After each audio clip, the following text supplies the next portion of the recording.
Season's greetings, and welcome to a Thursday Collection Connection, where we're playing that game that's just an excuse to talk about records. I play the game with my brother, Plastic Eric, who's over on the Plastic Sine Wave Cult channel. Every Monday he shows an album, every Thursday I show an album, and the game we've made out of it is that each album has to relate in some way to the album shown in the previous video, and we ask you to guess the connection. Today we're going to be forging a connection between the complete discography of Minor Threat and the 1965 album Going Places from Herb Alpert and the Tijuana Brass. But before we can do that, we need to clear up the connection between the previous pair of albums, and that was Minor Threat and the Linda Linda's Growing Up album.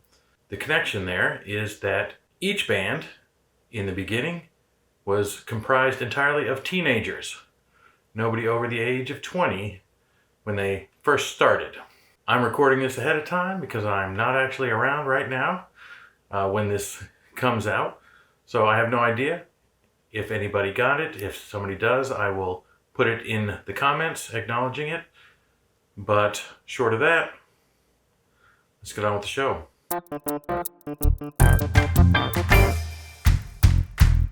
Alright, so Eric talked about Minor Threat's complete discography. You can't even call it a box set, really. It's wild that such an influential band on the hardcore scene as Washington, D.C.'s Minor Threat, that the entirety of their discography can be taken in about 45 minutes. They were, in that DIY way, very focused on putting out singles. They put it out on their own label, Discord, that bandleader Ian MacKaye started, basically in order to release his singles. It's another album that's hard to do as sort of a casual listen because it's just thrashing out, it's hardcore. The only things that even really seemed to catch my ear were the profanities that were strewn throughout. But even in a cover song like Stepping Stone, you know, you think of the original Stepping Stone, it kind of has that double time section near the end where there's not your stepping stone, not your stepping stone. They basically start at that speed and take it from there. So yeah, a lot of fast, hard songs. I did try to connect through their cover of I'm Not Your Stepping Stone, but the two covers that I have, one, The Untouchables, is an album that I've already played, and the Monkees cover, probably the most famous, maybe I would think, cover of I'm Not Your Stepping Stone. I thought I had the record, I thought I had the Monkees album, but apparently I only had it on download, so that was going to be my original choice, and would have taken us back to the 60s, but instead I found another 60s album to connect it to, and that is from 1965, and that is Herb Alpert and the Tijuana Brass, Going Places. It's their fifth album. It's the one that came out after Whipped Cream and Other Delights, which is probably their best known album.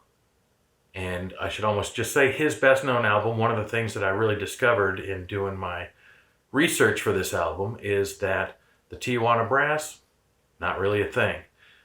There was Herb Alpert, who played trumpet and who arranged the music, but the Tijuana Brass was just session musicians.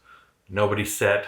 There was no band per se up until, actually, this album where he did put together a touring band. So apparently he had not done any touring before this.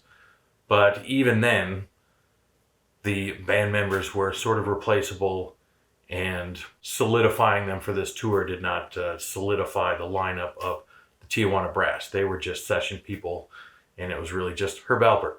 So as I mentioned, this is their fifth album. Their first came out in 1962. This is their second album of 1965. And by playing an album from 1965, this is now the oldest album that we have played. 1966 had been the previous oldest album that we played, so now we've got a 1 year back in the timeline, 1965. And I'm not a real 60s music aficionado. I don't have a ton of it, but I do like Herb Alpert and the Tijuana Brass. I have the two albums, Whipped Cream and this. Purchased more in recent years, probably in the last 5 or 6 years that I got both of them. But the music is just infectious, you know. It started out as a mariachi thing, with The Lonely Bull was the name of the first album, and some of that vibe continues all the way to Going Places with Tijuana Taxi Cab, or just Tijuana Taxi. I always want to call it Tijuana Taxi Cab, with Tijuana Taxi. But this album sort of has a concept, the whole Going Places, Herb in the airplane there. And it's weird if you look at it closely. How annoying is that? There's a gal you don't even really notice kind of on the wing of the plane.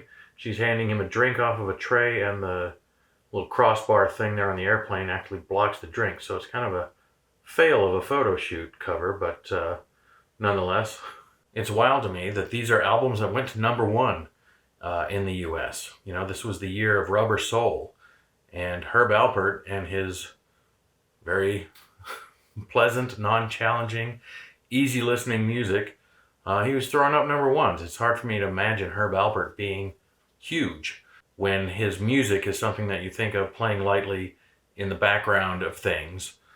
But personally, I will say Tijuana Taxi was my go-to song when my kids were little and I was giving them baths and had to like wash shampoo out of their hair type of thing. Tijuana Taxi, I would kind of scat sing Tijuana Taxi to make it seem like it was maybe more of a fun thing than getting shampoo rinsed out of your hair was for them in the moment.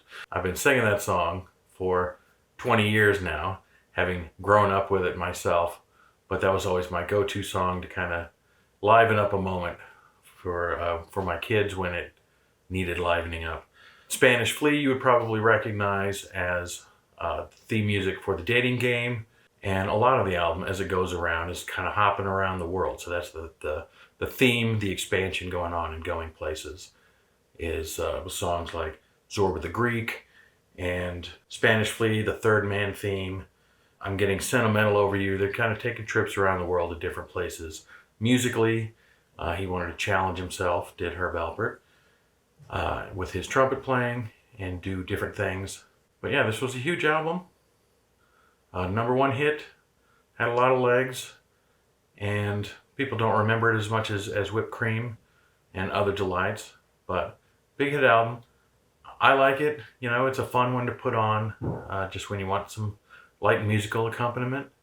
So if you have a guess what the connection is between the complete discography of Minor Threat and Going Places by Herb Alpert and the Tijuana Brass, we ask that you leave that guess down in the comments.